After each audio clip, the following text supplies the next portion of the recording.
Welcome, welcome. Can everybody hear me okay? All right, perfect. I got a thumbs up from Graham in the back, so that's a good sign. I'm Lisa Benchia, and I manage the travel program here at the museum. And there's so many familiar faces today, and I know many of you are seeing familiar faces as well. Without having travel for a few years, we wanted to have an SBMA tour here in town. So we brought travel to you, and travel is coming back. I know many of you are signed up for tours, but the next couple of days we have some real treats. Nigel, as you know, is speaking 3 times. So if you don't have your tickets for tomorrow and the next day at 10 a.m., so different time. Tomorrow is on Venice and the Veneto. Many of you in the audience are going with us there and with Nigel there next year. And then Friday will be a conversation between Nigel and Susie Orso. Nigel and Susie Orso are 2 of our most cherished travel leaders. Nigel, I said to my coworker, what do I say today? How do I introduce him? And the answer is, there's nothing that can be said. Many of you know him. You've traveled with him. You've spent several days in a row with him. If you don't know him, be prepared to be wowed today. We are so lucky to have him here. I know, I'm sorry, Nigel. I'm setting expectations, but I know that you will match them. And he, as you know, many of you know, he lives in Kythera, Greece. So this book is really, connects to our travel program. He's led over 20 tours for us, and it's just such a pleasure to have him here. We'll be selling the book after. Sorry, the price did go up because of these exorbitant shipping costs, but Nigel will do some signing and we'll have some wine and we'll see you after. And in between his talk and the wine and book signing, there will be a Q&A. So if you have some questions, think about those. And without further ado, I will bring Nigel up here to begin. Thank you very much. Thank you.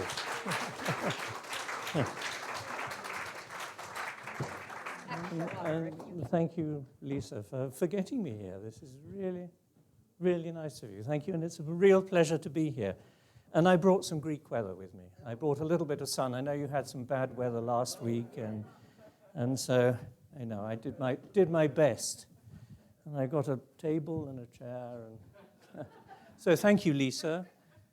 Thank you, all of you who have actually bought this book. I mean, it's touching to think, because, a book is a sort of extension of oneself.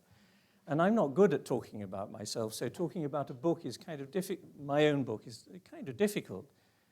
But thank you for your support in buying it, and I hope it's given you pleasure.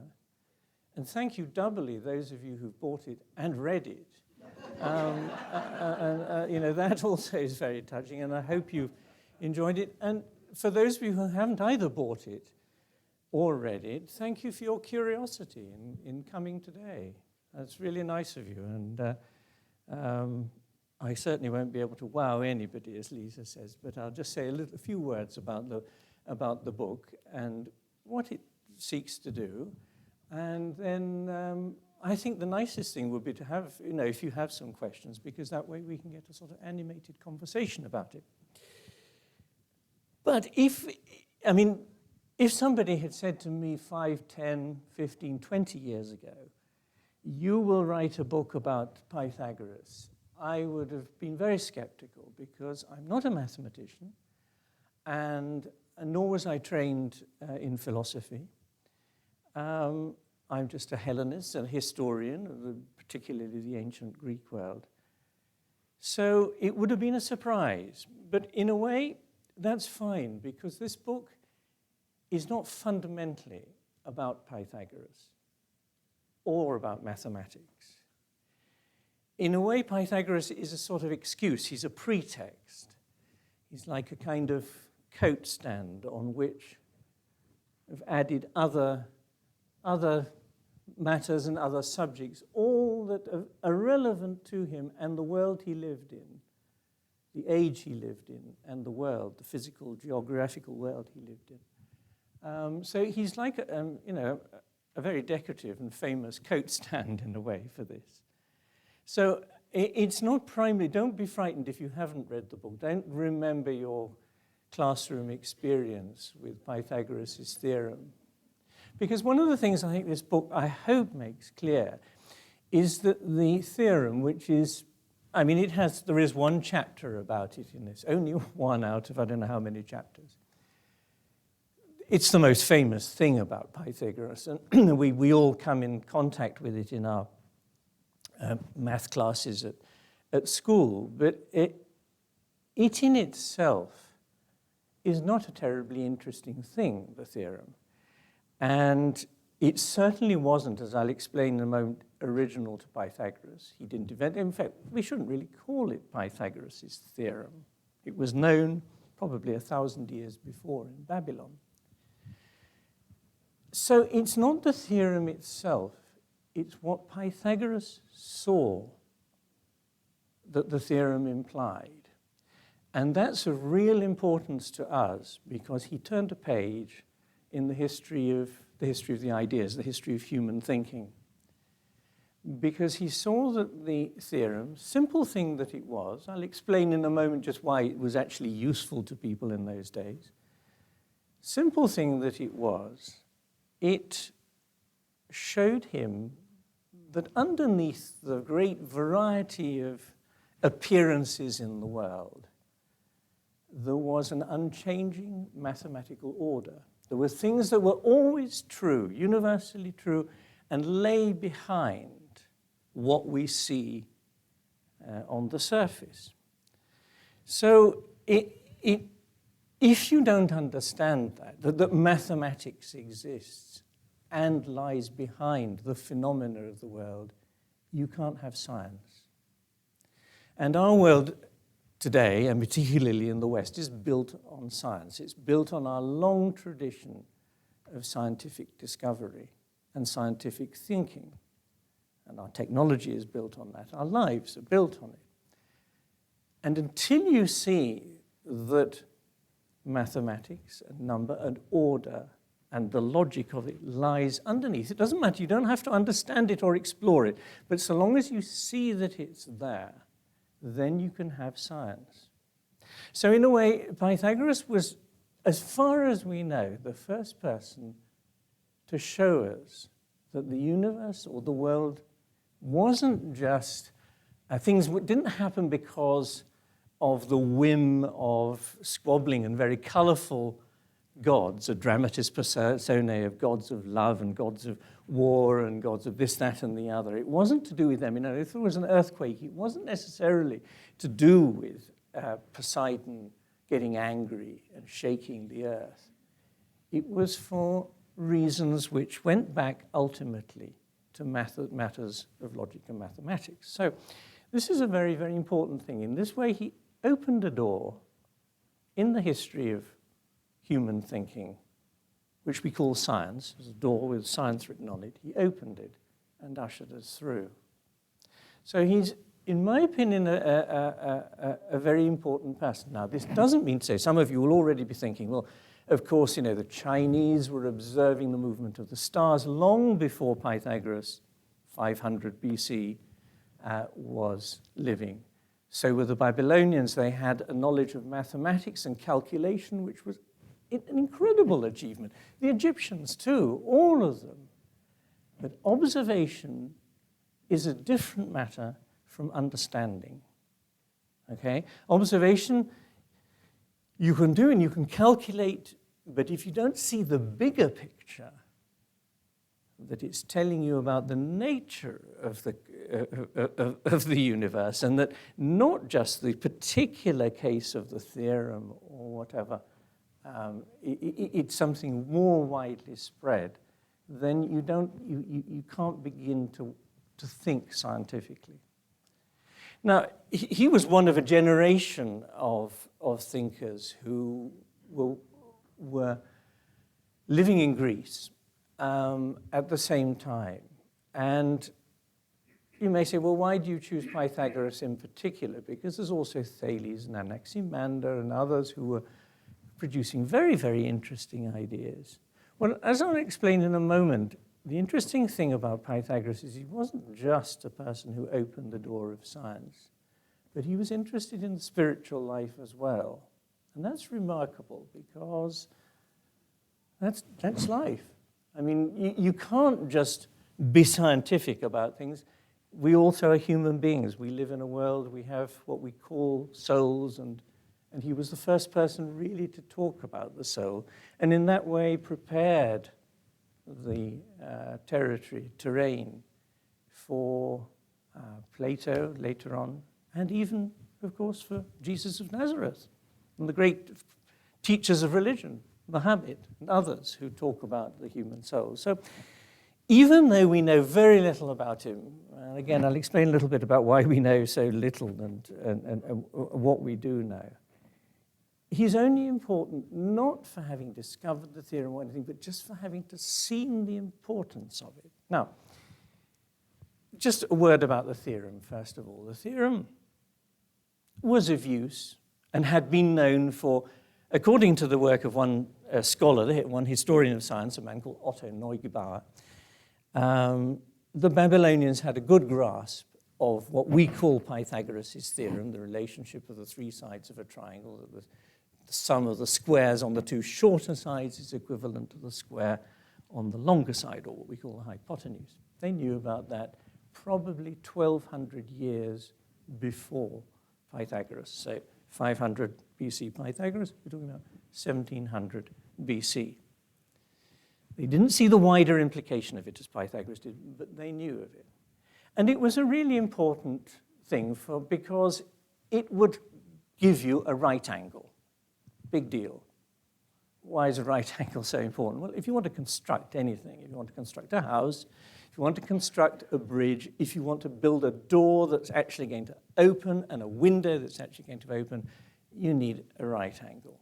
And there are two ways of getting a right angle. You can either have a plumb line and a water level, which is a little bit complicated if you're up a ladder on a building or whatever, doing all that. Or you can use this theorem, because if you have a little triangle that's 3 and 4, then the hypotenuse is going to be 5, because 3 squared 9 plus 4 squared 16 equals 5 squared 25.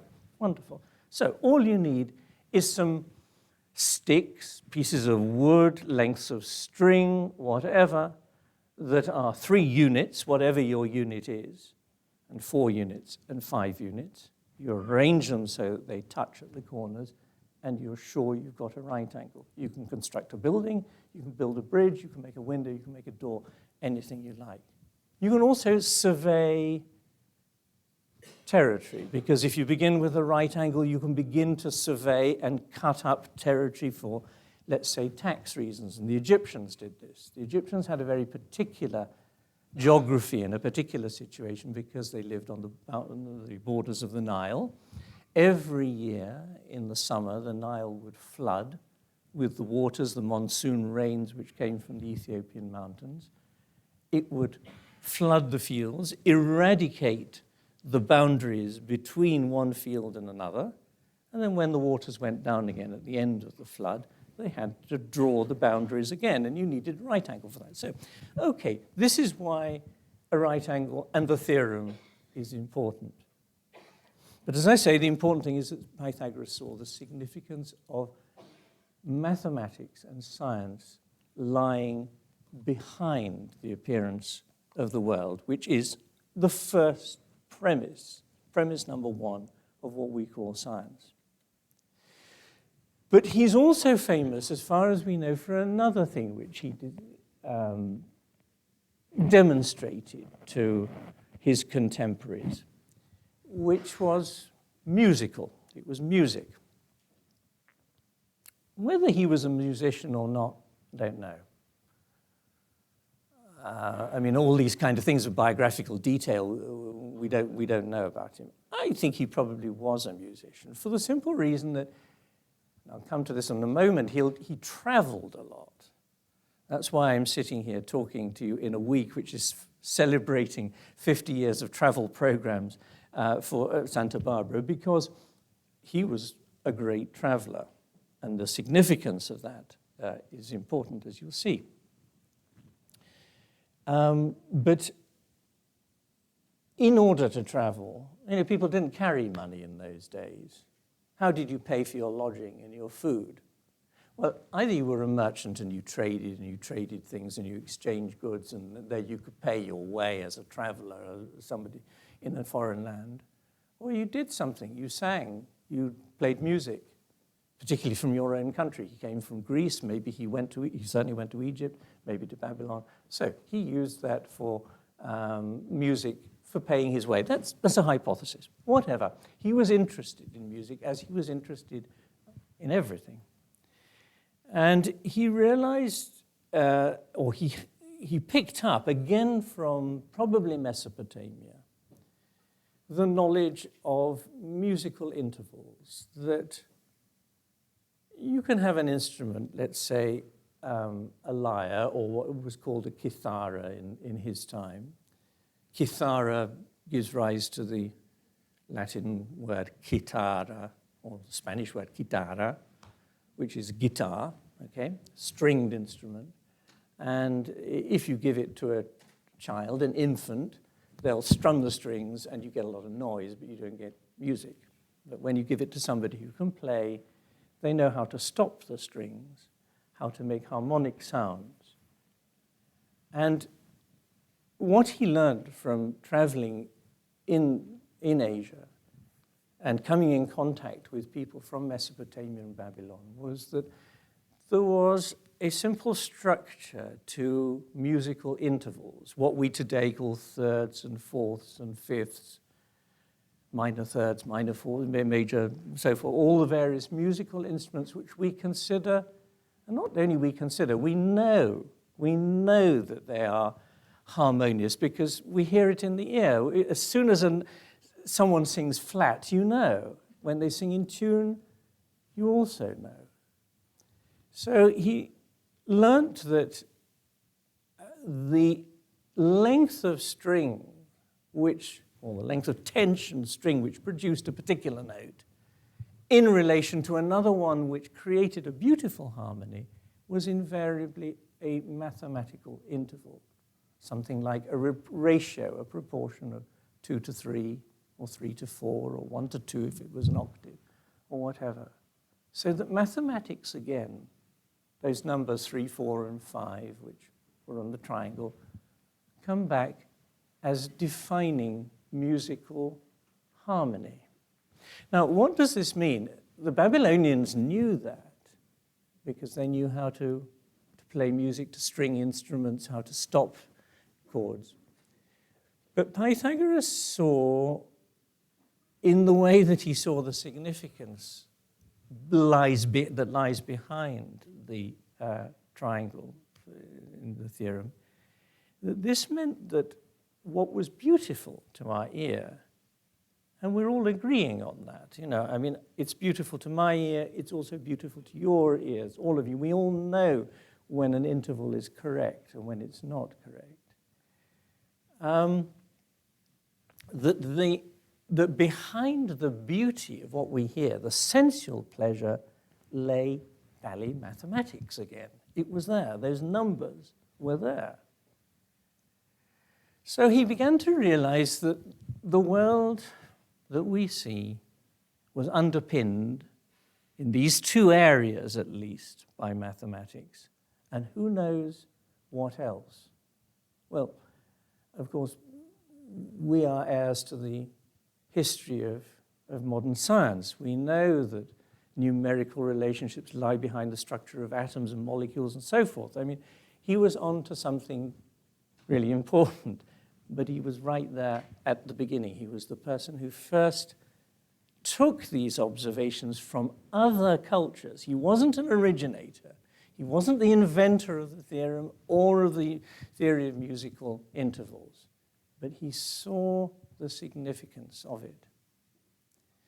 And he therefore coined a word for this underlying process which was behind everything.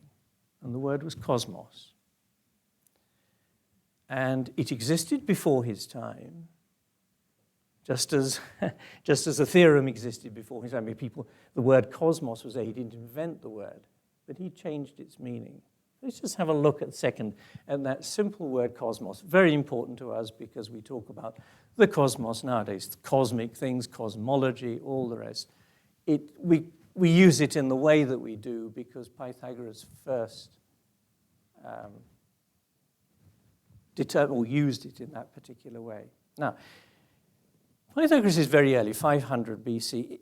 In order to know how Greeks used the word before Pythagoras' time, we don't have a lot of information about early Greek, but we do have a body of literature which tells us a very important body of literature in the form of the epics of Homer. Homer was writing probably 150 to somewhere between 150 and 250 years earlier than Pythagoras.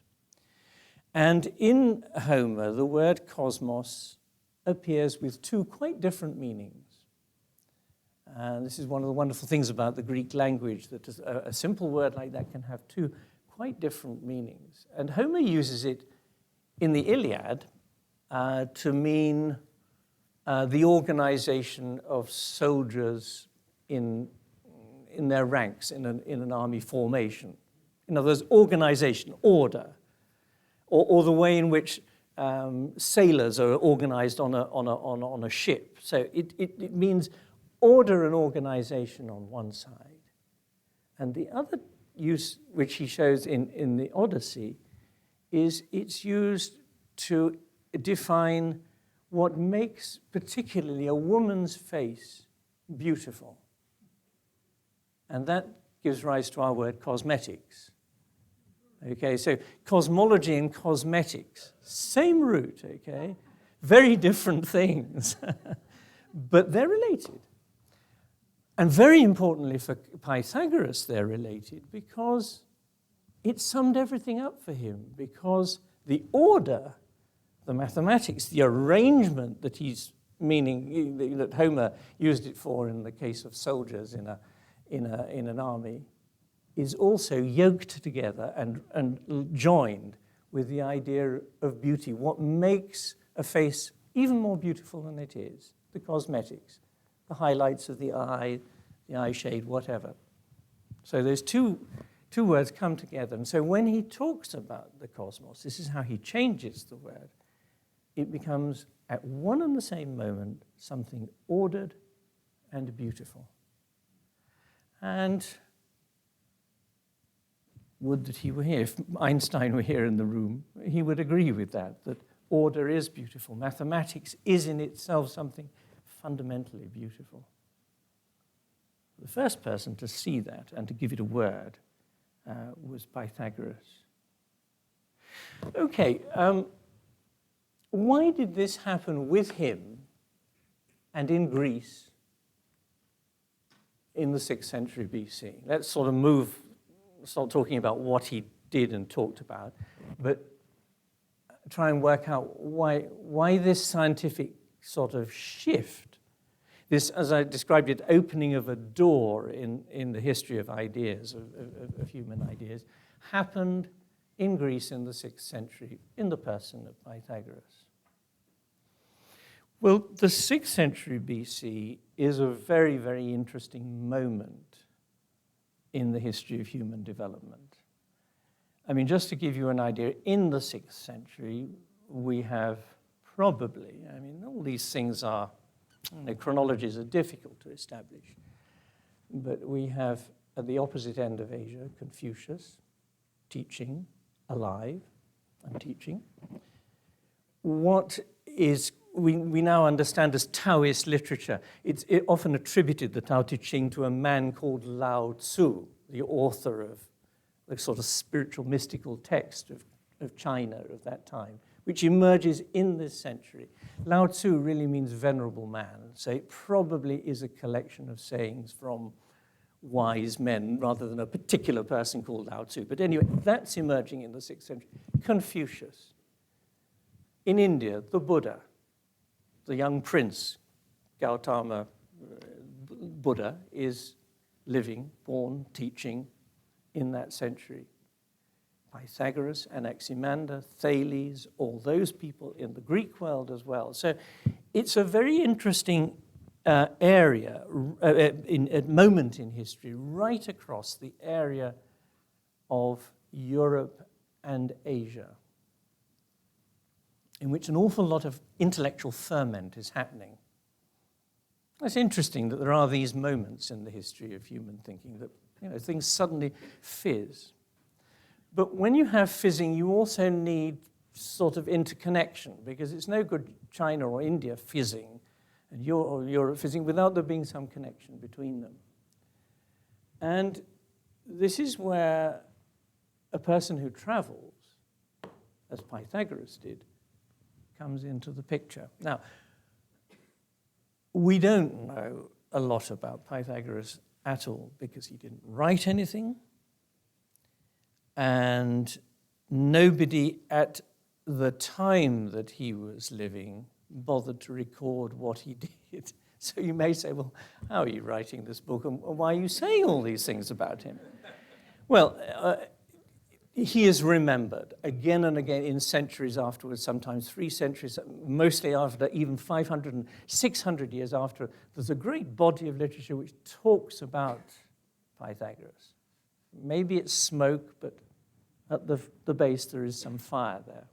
So we're very dependent on what other people tell us. And they're in agreement about the music and the theorem and so forth. And they're also in agreement about the fact that he was a person who traveled widely. Went to Egypt. I think that we do know, because he came from the island of Samos, and what the Greeks would call a tyrant, which isn't always, a tyrannos doesn't necessarily mean a bad autocrat, it just means an autocrat. Was a man called Polycrates, and Polycrates had a lot of trade with the Pharaoh of Egypt, and he is said, according to several later historians, to have given a letter to Pythagoras to introduce him to the Pharaoh in Egypt, and to ask for the Pharaoh to facilitate his contact with learned men in Egypt, so that this learned man Pythagoras could learn from them. I think actually Polycrates found Pythagoras a pain in the neck and wanted to get rid of him, so he sent him off to Egypt with a letter and sort of hoped he wouldn't come back. But he certainly went to Egypt. Other writers say he went to Babylon, which is quite possible. These are big distances, but people did move a lot in those days. And who knows, he could have gone to India. Maybe he did, maybe he didn't. It doesn't really matter. In fact, it doesn't really matter where he traveled. The important thing is he was listening. He was picking up, because there was movement of people for trade, for whatever reason. There was always movement, ideas, musical instruments, ways of singing, traded goods, ideas, all kinds of things, constantly exchanging to and fro between these cultures. Mesopotamia, Egypt, even India. Maybe not so much China. China is that little bit too far, but certainly India. And I say that with good reason, because in the middle of the 6th century, at the end of the 6th century, in the 500s BC, Persia, which was really the great imperial power which occupied not just Iran, but Iraq, modern-day Iraq, Syria, eastern Turkey, all that area was great, was unified. It's been a very divided empire up until then, was unified under one man called Cyrus the Great. And Cyrus the Great is a figure who is spoken about in the Bible, the book of Ezekiel, with great respect. Alexander was obsessed by him. He was an interesting and great and enlightened ruler. And he unified Asia. Herodotus says this. Asia was brought under control of one enlightened man, namely Cyrus the Great, the emperor of Persia. And that meant that trade could flow freely between East and West. And when trade flows, goods flow, ideas also flow. So that's, Pythagoras may have traveled, but even if he didn't, the ideas were there moving, and all he had to do was listen and pick them up. But I think he did travel, maybe not as far as India. He certainly went to Egypt and possibly to Babylon. Now, the history of ideas if we see it in the widest canvas, is a constant flow of influences between the East and the West, and the West and the East.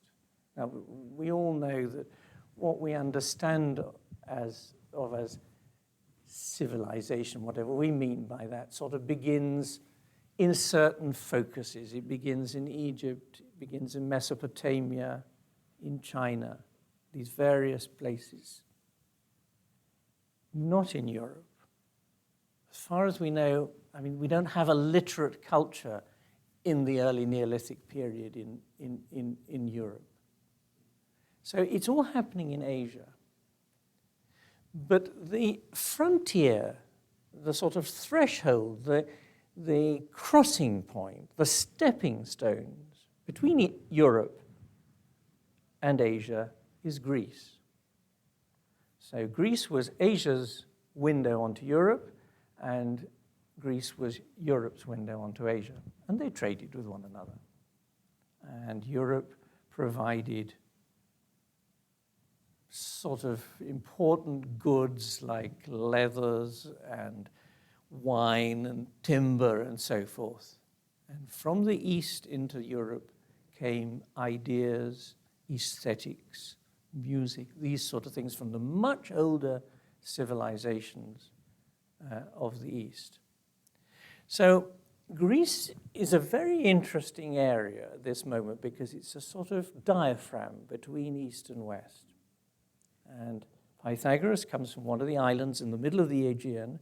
The islands are stepping stones, really, between Europe and Asia. And therefore, he was in the midst of this traffic and picking up the ideas and interpreting them. And this is what I think I try to say in this book, is that he wasn't an inventor or a discoverer at all. He was a transformer. He learnt things from the East and transformed them. So this period is one in which ideas are freely moving.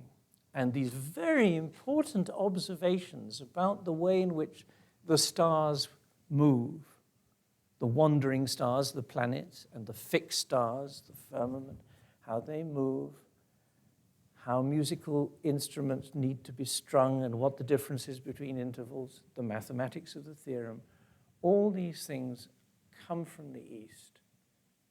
But he transforms them and understands the significance of them and passes on to the West the idea of science, which becomes the basis of why Western civilization is important. I mean, there have then been, the West has then influenced the East. In recent history, obviously, all our science and technology from the West has tended to feed back into the East. But it's a flow backwards and forwards. At one period in history, it's the East influencing the West. At other times, recently, it's the West influencing the East. But at the time of Pythagoras, all these things were coming out of the East. Our debt in early history, in ancient history, to the East is huge. Everything comes from the East. Even the clothes, cotton, silk, linen, all those fundamental things come from the East. Foodstuffs, rice, fruits, beans, wine, olives. You may think olives are a Mediterranean thing, but they had to get to the Mediterranean from the Near East, and they came in the Neolithic period. So little by little, what we understand as the sort of building rocks of civilization come always from the East into the West in this early period. And Pythagoras is part of that process, but actually a very important part of it, because he's listening and picking up ideas and observations that have been there for a long time in the Eastern world, and making them available in a new way, transforming them for the West. He transforms everything. He transforms words, as I was explaining with Cosmos. He transformed the word harmony. We were talking about musical harmony. This is another idea of it. Harmony, he felt, was not just simply a matter of music and the nice tuning of tones and intervals which are pleasing to the senses. It was something that should be more, that we should understand in a universal sense, in the way in which we behave, in which we relate to one another, the way in which we relate to the other creatures around us, the plants, the animals, the things we eat, the way we treat one another, the way we treat animals, the way we treat slaves, the way we treat our superiors, whatever.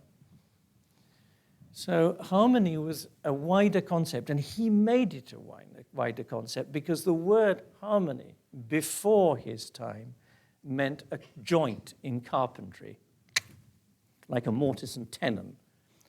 Armozo in early Greek means to fit snugly, like a ball and socket or a dovetail joint or whatever.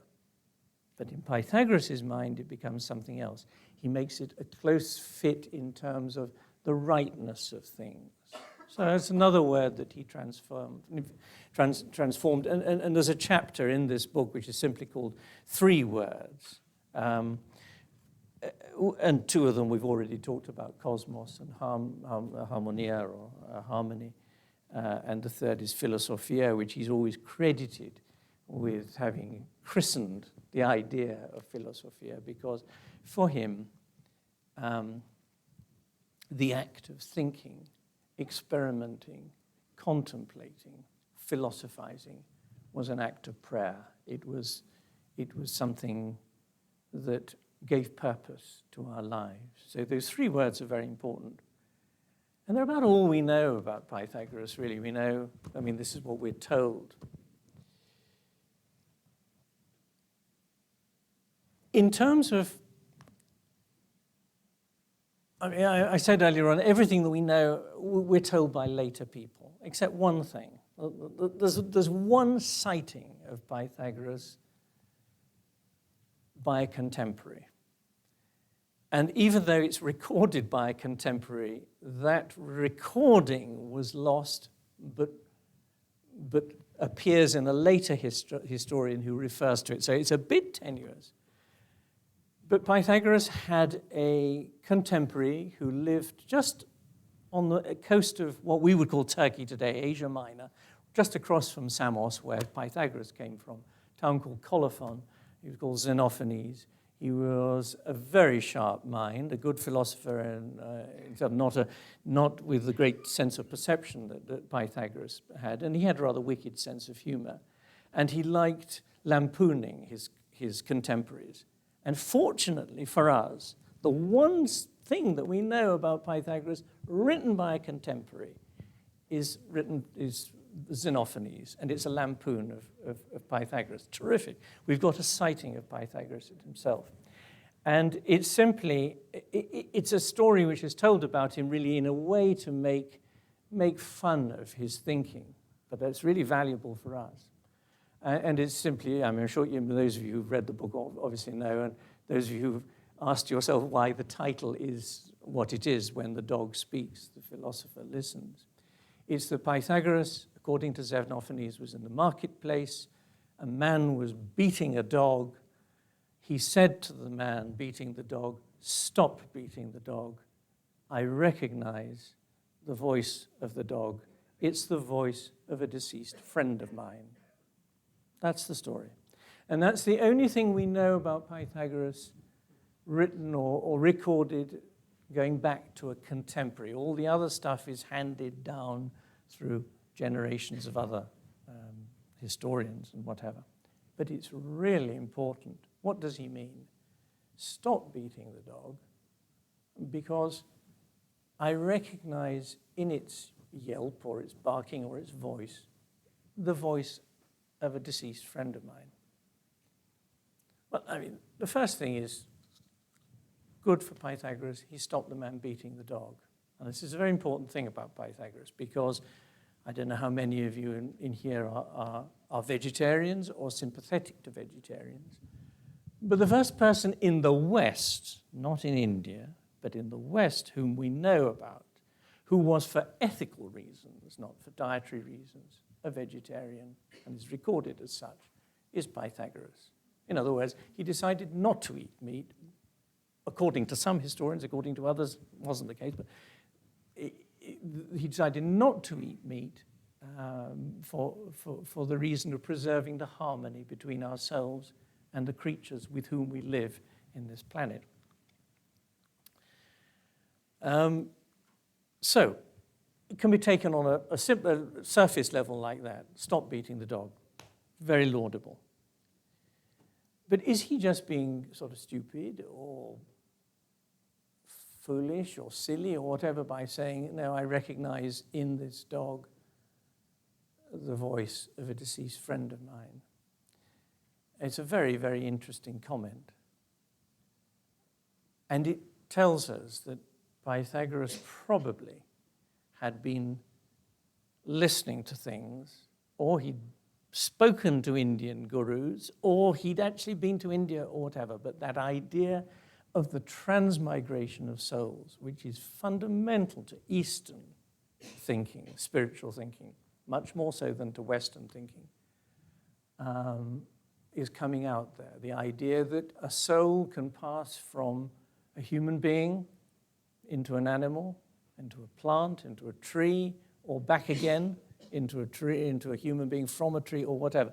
That movement of souls is an idea which goes way back in India, in Vedic literature, long before Pythagoras' time. Now, maybe his contemporaries, it's remarkable that the Greeks of Xenophanes and Pythagoras' time would have found it strange, this idea of the soul of somebody being in a dog. But he's transforming there an idea which he's picking up from the East, that of the transmigration or the moving of souls between living beings. Now this is really the second whole side, the second chapter to Pythagoras. We talked about him as a father of science, as a person who opened our minds to science and the scientific way of thinking. As I said, opened a door into the scientific world and ushered us through. But we tend to think, we live in a world in which science is in one box and spirituality is in another. And there are scientists who are averse to spirituality, and there are spiritual people who are averse to science, and that's the worst thing that can happen, because these are aspects of reality that are related. And Pythagoras, more than anybody, they're related. And this anecdote about him telling the man to stop beating the dog because the soul of a friend of his was in it, shows his interest in the spiritual life as well. Now, it's a different spiritual life from the one that his contemporaries had, and maybe that we have. I mean, we've talked about him so far as a scientist, and I mentioned at the beginning a very important thing about Pythagoras is that he suggested that phenomena in our world can be explained by neutral, dispassionate scientific methods. He didn't know necessarily how an earthquake happened, but that it wasn't really because a god got angry and shook the earth. What Pythagoras did, very importantly, was to set aside the gods, squabbling gods, gods of love and war and all that, and say the reasons why things happen can actually be different. And that's really important. That's really, really important, because up until his time, the explanation of everything was a narrative. There was a story behind it, not just for the Greeks, but for the Egyptians, the stories of Ra and the Egyptian gods and the Mesopotamian gods, and all civilizations had narratives up until that time. But one of the first people to de-anthropomorphize, I'm sorry, that's a horrid word, but de-anthropomorphize. In other words, when we anthropomorphize the deity or the functioning things, we put people there. When you de-anthropomorphize. You take the figures of people out of the picture. And he doesn't do this in a polemical way. He doesn't say, gods are a waste of time. Or, in fact, he probably still, just as scientists do to this day. I mean, there are lots of scientists who are believers. They're practicing Christians, Jews, Muslims, whatever. And they're still scientists. So, I mean, he probably respected them, but he said you don't have to have them there to explain everything in the phenomena in the world. So he's a person who has both a spiritual side to him and a scientific side to him. And the point about the anecdote is simply that there's a kinship between all living things. Okay, he recognizes the voice of a deceased friend of his in a dog that's being beaten. There's a kinship between the dog and him because, the friend's soul has gone into the dog. His soul may go into a tree. The tree's soul may become one of us, whatever. This kinship of things is a fundamental idea which we've lost to our considerable cost. Because if you understand the kinship between animals and trees and the environment, this is a very topical issue, and ourselves, you don't abuse the environment in the way that we have done. One of the problems about our situation now as the heirs of 2,000 years of monotheistic religion, acculturation, whether you are practicing Christians, Jews, Muslims, or whatever in this room or not, however, whatever about our education is, we are acculturated in that way. And we have been taught by all those religions that God said to man, you're different.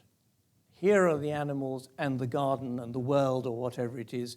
Do what you like with it. You are the masters. That's the world, the cultural world that we've grown up in, which is very different from Pythagoras'. Now, that has got us into trouble. That religious worldview in which man is given by God the rest of creation to do what he likes with it, that has got us into trouble. And we're facing the consequences of it last week in the bad rains and the convulsions that are happening in the climate in the world, is because we've lost that sense of kinship with nature, that nature is one with us and we are one with it. And I just simply, in the book, I don't want to stand on a soapbox and, we all know the mess we're in at the moment. But we do need to be aware of the fact that it didn't have to be like this, and that our, great religious history, in particularly in the West, has created this situation for us by inculcating a view that we are separate from nature. So in this sense, it's helpful to us. It's I find, like a renaissance. You go back to Pythagoras and you realize, yes, the world could be very different from how it is now. I mean, to what extent this helps us, I don't know, but awareness of things always helps us and whatever. And I'm just, in this book, just trying to make, an awareness of things. What other things have I left out? The 6th century, just a word more. I think I wanted to say, I can't remember what I wanted to talk about. I sort of wandered around on all kinds of matters, but a Philosopher, yes. Well, of course, if you don't have,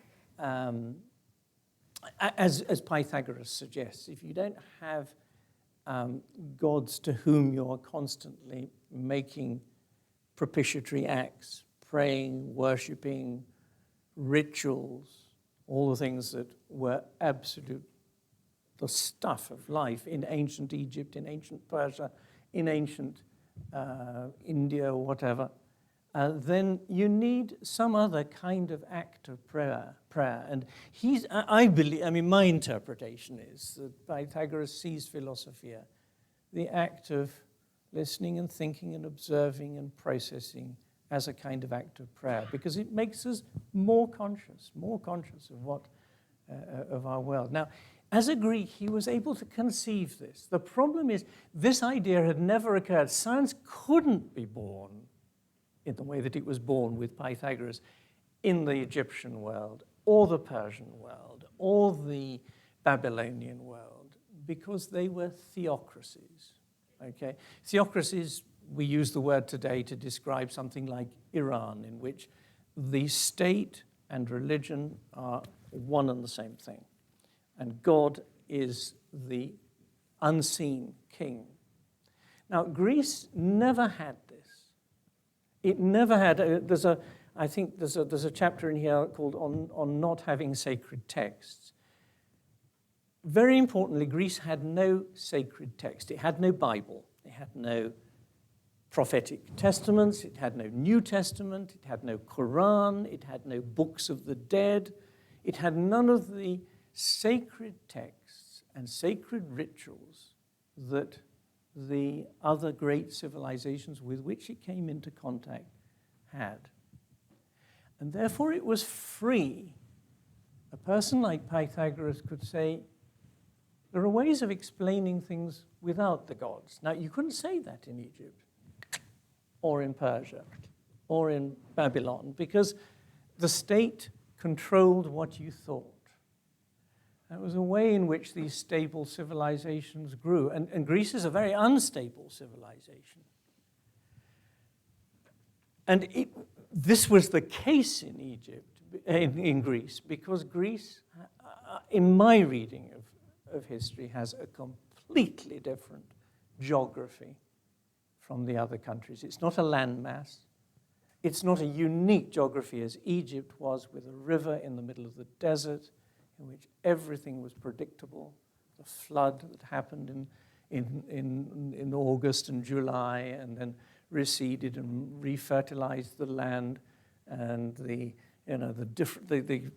flow of the Nile and the blowing of the wind in the opposite direction. The Nile is absolutely wonderful. If you just want to go north, you push out onto the current and you sail down it. If you want to go south, you raise a sail, because there's always a gentle north-south breeze. Egypt was a world of constants. The great land empires had these certainties about them. But Greece was a turbulent country built around a sea on little jagged rocks, islands. Nobody could dominate it. With an army, as a pharaoh or a king or a divinely appointed king, you can dominate land masses easily by moving armies around. And Egypt was an easy country for a caste of priests and a royal family to dominate. Okay, they fought amongst themselves. The pharaohs were always changing dynasties or whatever, but the state held on to Egypt because it was just a strip of fertility in the middle of the desert. Now, you can't do that in Greece, because there are all these islands, and you know, with a navy, you got to navigate the Aegean, which is always very windy and difficult. You put down a rebellion on this island, one pops up on that island. Greece was never unified. It was culturally unified because they all spoke the same language and they called themselves Greeks, Hellenes. But it was never under a king of kings, a pharaoh, anything like that. And no surprise, what we understand of as democracy, the idea of self-government in small units. We're on the island of Milos, we govern ourselves. We're on the island of Rhodes, we govern ourselves. We are on the island of Naxos, we govern ourselves. In a sort of council amongst, there are not many more people than in this room, decide, in turn, how we run our island. It's a small thing. This is why Greece was able to develop a democracy. And it only goes wrong because one particular city on the mainland, Athens, wanted to sort of dominate all the others, and that's where things go wrong for Greece. But democracy, yes, pops up in Greece because the geography is different. And because the geography is different, you can't really have this overall king of kings and all the rest. And therefore, you don't have sacred texts and you don't have a priestly caste who are telling you what you think, what the answers are to things, who you can marry, what you can eat, all those things which we associate with life in Egypt, life in the Near East, in Palestine, life in Asia Minor, life in Persia, and so forth. It couldn't happen in Greece. And so someone like Pythagoras was free, as it were, to move the box completely and think very, very differently. And that's one other thing which actually, just before I finish, I just want to mention, because it introduces the book in a way. An important thing which is not much talked about, but it happened somewhere around the year 600, which is about 30 years before Pythagoras is born. I reckon he was probably born around 570 BC, died something like 495. But in 600 BC, one of the pharaohs of Egypt, called Necho II, was financing a war against Nebuchadnezzar.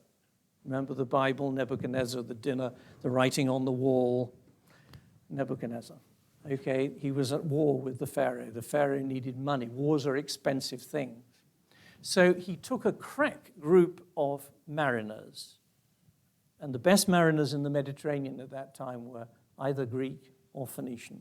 And he chose the Phoenicians. Sorry, I know I'm going to talk about Venice and Venetians tomorrow, but this is Phoenicia and Phoenicians, in other words, what we call Lebanon today. They were great traders, and in fact, they supplied the timber for Egypt. Egypt had everything. It had grain, it had metals, it had ores, it had gold, it had everything it needed except timber. All it had was palm trees, and palm wood is not good for constructing buildings. So they needed timber, and the cedars of Lebanon provided wonderful timber. So the middlemen were the Phoenicians, great mariners. So Necho said to them, I want to know how big Egypt is.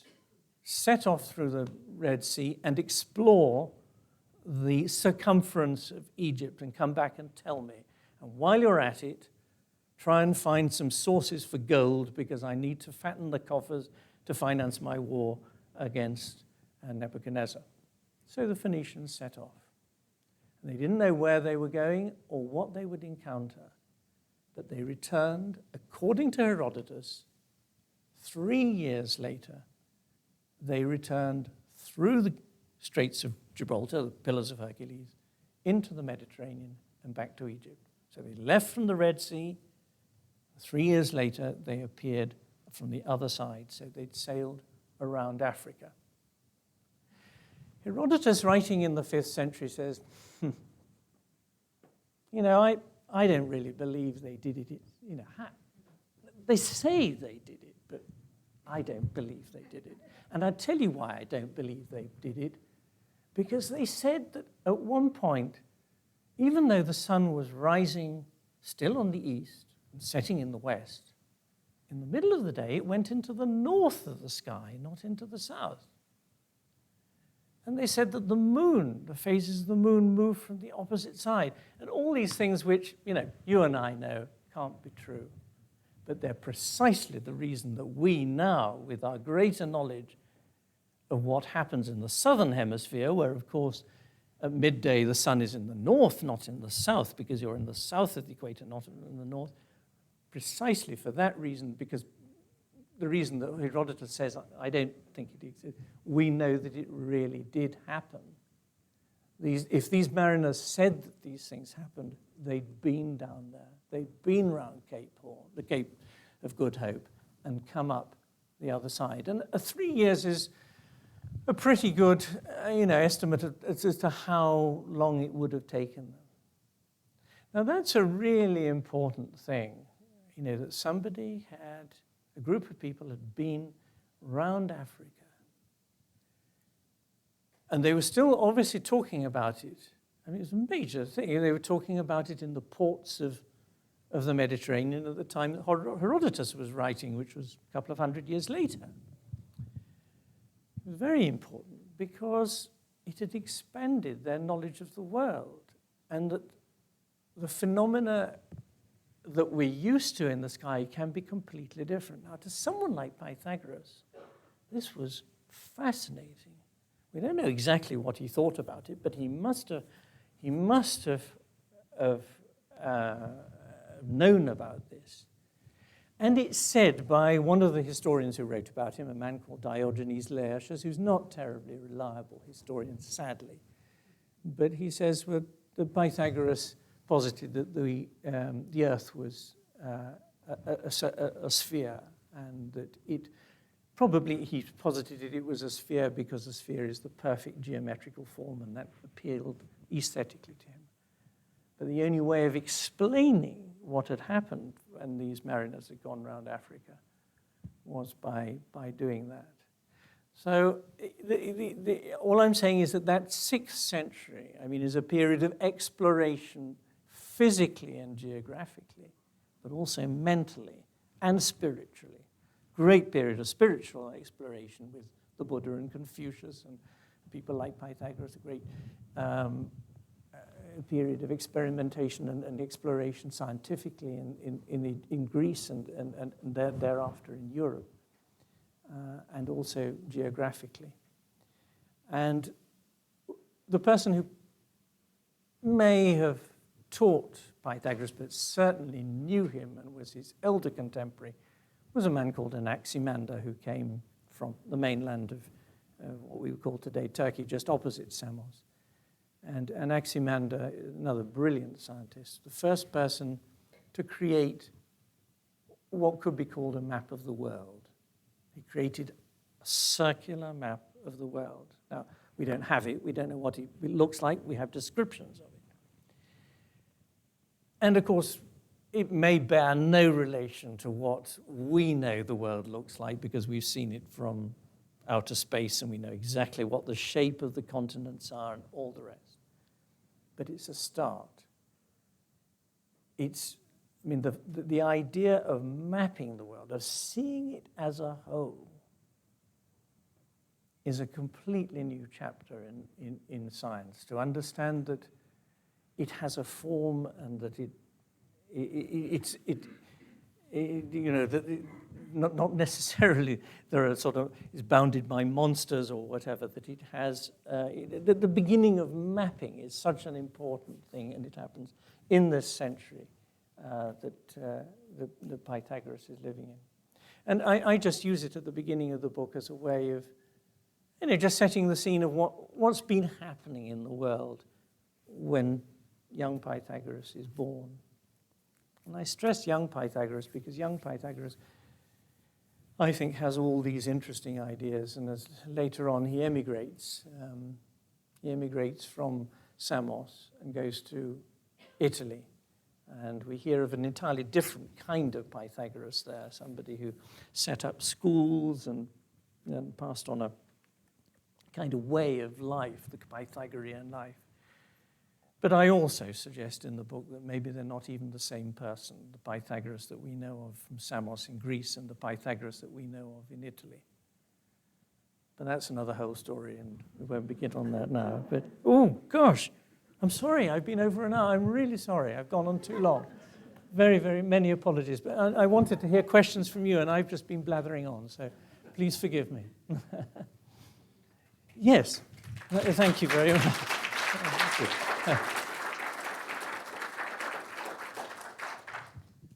I can't see against the light. If you have questions, I can bring the microphone around, or if you can project. I have two comments and one question, if I may. Reading your book, I found your description of 6th century Greece and Pythagoras' world the most intellectually exciting thing I've read in ages. Thank you. Repeated some of it today. I just admire that tremendously. Well, that's kind of you to say, and that's not me. That's the 6th century Greeks. They were a remarkable lot. You explain it a way even I can understand it a little. So Well, thank you very much. Yeah, no. Second thing with regard to your book, I found it contained a lot more of the philosophy of Nigel McGilchrist than Pythagoras, which I should say is not at all a bad thing. I second that. Well, how can you write Yeah, I mean, yeah, unfortunately, it's inevitable. We do. I'm afraid when you write something, that's what I said, I'm not used to talking about myself much, and when you talk about a book, you are talking about yourself, because you inevitably, you see history and philosophy through your own lens, and therefore it isn't, it's a very astute observation, and I apologize or whatever for that, but anyway. The question, although relates to what you said before, that you said three important words, cosmos, Harmonia, and philosophy, philosophia, yeah. and you attribute them in a way to Pythagoras. At the same time, he left no written record. You distrust all of his biographers, and you're very scornful of Pythagorean schools. So where do you get the idea that these words are important to Pythagoras? Okay, I mean, it's a very delicate process, understanding Pythagoras, because it's all what people said about him, and therefore you have to make certain choices. And I say it's like panning for gold in a river. There's this river of information coming from later times, and you're trying to find the little gold flakes that are original. And you have to see the things that people will corroborate one another. And Diodorus of Sicily and Diogenes Laertius and Iamblichus and Porphyry are all agreed that these words were fundamental to Pythagoras. So, we shouldn't throw that away. But they are all, I mean, when they say something like that, we can believe them. But when they start interpreting, it's different, because they're seeing things through the lens of their own age. I mean, the single most important biographer of Pythagoras wrote 800 years after Pythagoras lived, 300 AD, a man called Iamblichus, an early Christian. So he's seeing things through the lens of early Christianity, and he wants to see Pythagoras as a proto-Jesus figure. So, I mean, all that is very interesting. It's very interesting for the historian of religion and ideas, but it's not actually telling us about Pythagoras. Whereas when they say simple things about these words, then we can believe them. So you're right. I mean, it's a question of choices, and I just put my choices there. You're welcome to accept them or not. But it's a very good point what you made. So just to make sure that everyone can hear, I'll bring the microphone around to anyone who has a question. Thank you. Nigel, that's wonderful. The book was really terrific. Thank you, Topper. We just loved it. I just wanted to say something about the three words, the way I heard them, and the way they fit together to me like a little Rubik's Cube or something, or maybe an equilateral triangle. Yes, they're like a triangle. Yeah. Cosmos as a concept, that there's a totality out there that isn't constructed by the gods, and whatever their stories are, you can just kind of put them in the wings, that there's a reality of a universal space that's kind of, in some ways, the same everywhere. It's the universe, and it's made up of what it is, and of course later science supports that in a complete way. So you've got this cosmos, and it's knowable, it's orderly. And beautiful. And it's beautiful. Why is it beautiful? Well, you can kind of see that in the harmonia. The harmonia is what communicates the reality that the cosmos there is beautiful, and the trackability of the stars and the planets specifically. As Kepler later proved so precisely, that it's orderly, it's beautiful, and it exists as a cosmos. It's not just another story made up by, some powerful god. You don't need the gods to get reality here. There's a cosmos, and it's harmonious. And what would lead you to that loving the knowledge of that, the philosophy of that, but to see the beauty and the order. And that you can know that is what he's saying with the word, cosmos, with the perception of the harmonics in the music that gives him beauty in this universe. The reason it sounds good is because the waves converge at exactly the same time there. And the ear gets it so easily. Yeah. Because the two octaves, one half the length of the other, bring the sound exactly together in the ear. So you've got that, and you can know that. And once you know that, what would you love more than seeing reality as it actually is, not some story out of the Godhead? Yeah. So anyway, those three words fit together to me. They do. One is the static, the reality of things, the cosmos. The other is what makes it work, the harmonia, and philosophia is how we link into it. You're absolutely right. Is us experiencing it, Our experience. having a knowledge of it by virtue of these, scientific pursuits and investigations. And then what do you get out of that knowledge? But love. It's a love of knowledge that is philosophy. It's a philos.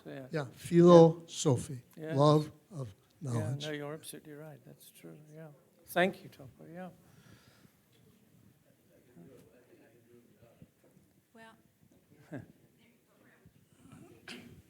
Nigel, it seems to me that Japan is one of the few countries left in the world that still has this kinship between with the animal kingdom and horticulture. They for instance, as you know, before they will eat a fish, they will thank the fish for dying in order to provide sustenance for the consumer. And our trip to Japan enlarged that to an enormous degree for me. And do you suppose that is the manner that? Do you suppose that the reason they've been able to preserve that thought process is because they were isolated from the West for so many years? Or has that got nothing to do with it? Maybe, gosh. I mean, that's a very interesting point. I mean, Japan is an extraordinary, you're absolutely right, the respect for nature and the environment and other living things. They haven't had a monotheistic religion which has told them that, the earth is given to you for your usufruct, which we have in the West. So they've got a leg up. They've got they're ahead of us on that. You're absolutely right. I think Japan and it's understanding that the beauty is in everything, that it's not just, the things in the works of art in a museum or whatever, but that in our way of relating to one another and the way you wrap something up in a shop that's purchased, nothing is neglected in Japan in an aesthetic way. I think it's a very, very, very good point, Graham. I completely agree. I second it. Let's all go and live in Japan. So, it's your telephone, yeah. Henry. Yes, and this is going to be a difficult one because Henry is a mathematician and an engineer, so he's going to. You mentioned the Pythagorean theorem and the chord ratios. Those are exact quantities that you can prove them mathematically that they are exact numbers. The Pythagorean theorem is not an approximation; it's exact. Okay, so nevertheless, the Greeks allowed themselves, when they built their temples, their buildings, they didn't allow that to stand in the way of beauty. If they wanted to if they didn't want an exact right angle, they didn't have an exact right angle. If they didn't want a straight column, they wanted a curved column, they used it. And so That's a really interesting juxtaposition of this exact with the beauty, and they didn't allow that the exact to stand in the way of the beauty. Nigel, if you wouldn't mind just repeating a little bit of what he was asking about so everyone can hear in the back? Well, so That'd be Henry, great. yeah, I'm sorry. Just Yes, a little bit. Henry was saying that. I mean, if I'm, I mean, correct me if I'm wrong. That the theorem creates the right angle, and that the right angle was very important to their as a basis of their thinking. But that when they started to construct temples, they didn't necessarily make everything perfectly rectangular and.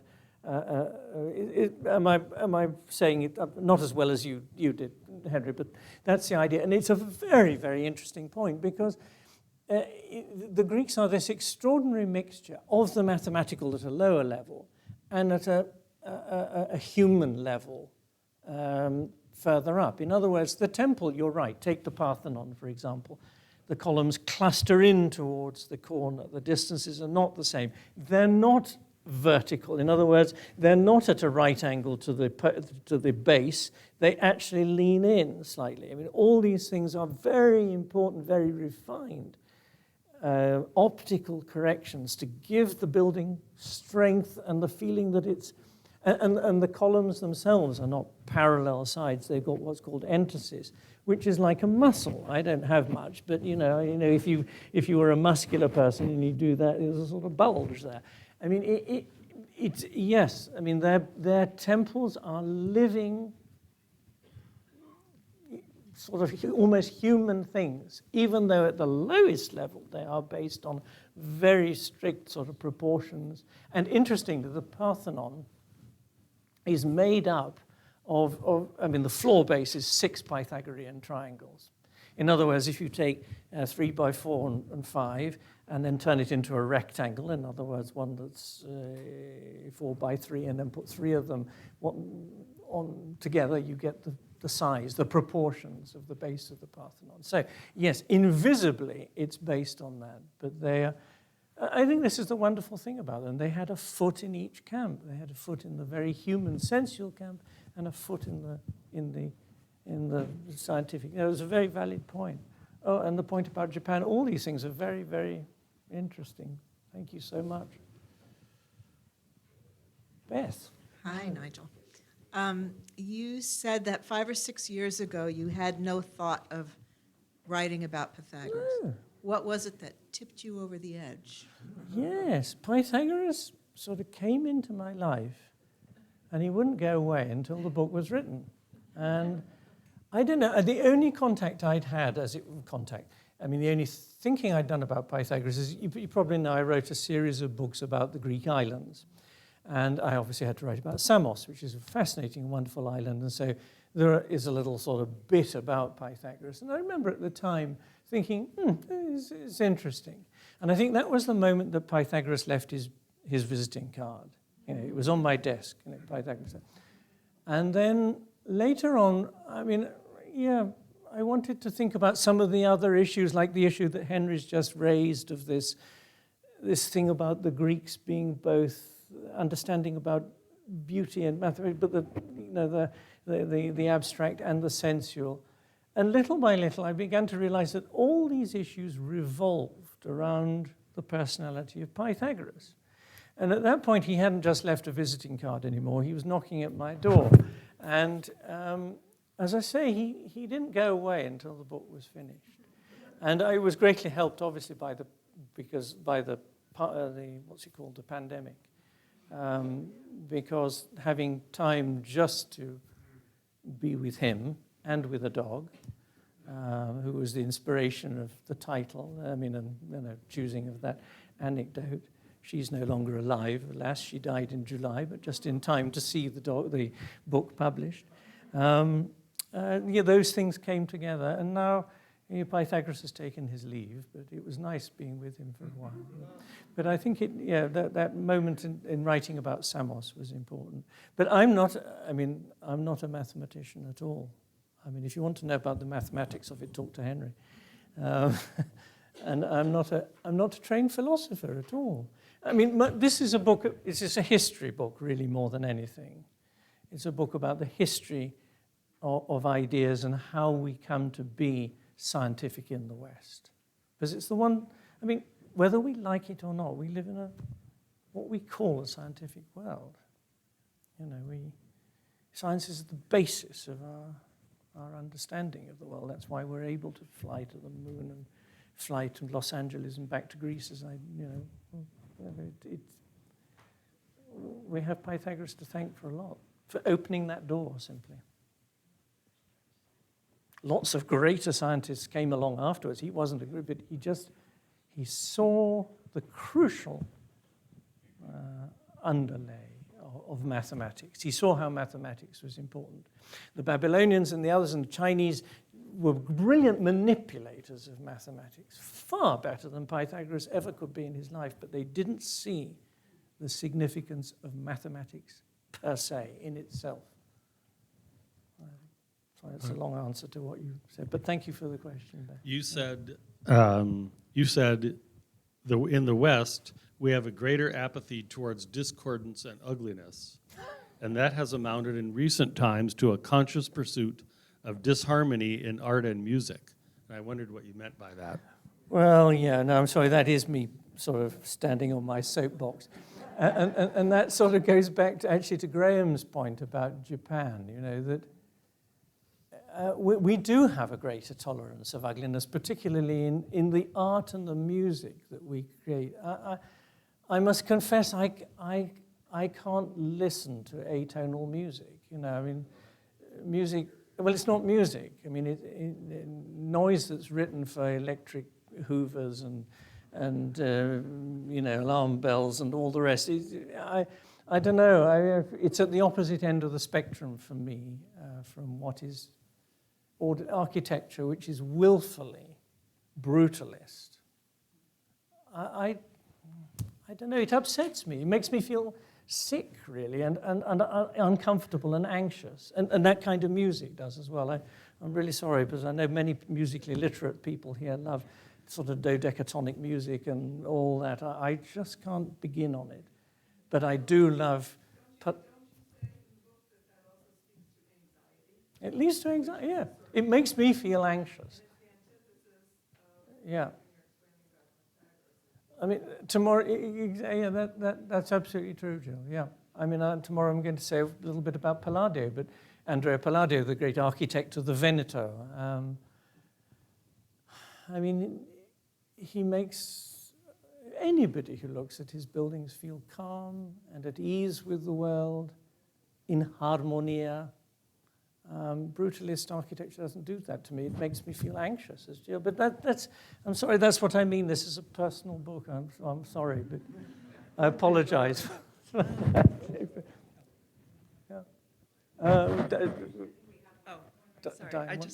I'm just really curious. You were commenting on Pythagoras, and then the friend of his soul was in the dog. So are you saying that he coined the term vegetarianism there, but it maybe existed, but that's how it... No, he's the first person we know about in the West who is said by some to have chosen to be vegetarian for those spiritual reasons.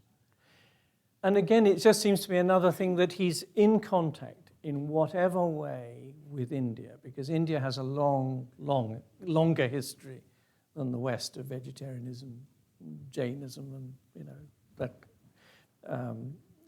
attitude towards animals. So, but as far as we know, in terms of Western thinkers and people, he's the first person who is said by some, not all, to have chosen for philosophical reasons not to take the life of an animal and to eat it. You may think, this is odd that someone in Greece or Greek is communicating with India. But there's one little tiny reference. Who is it? Aristophanes is quoted by, I can't remember, I do say in the book somewhere. Socrates is said to have had an interview with an Indian guru who came to Athens.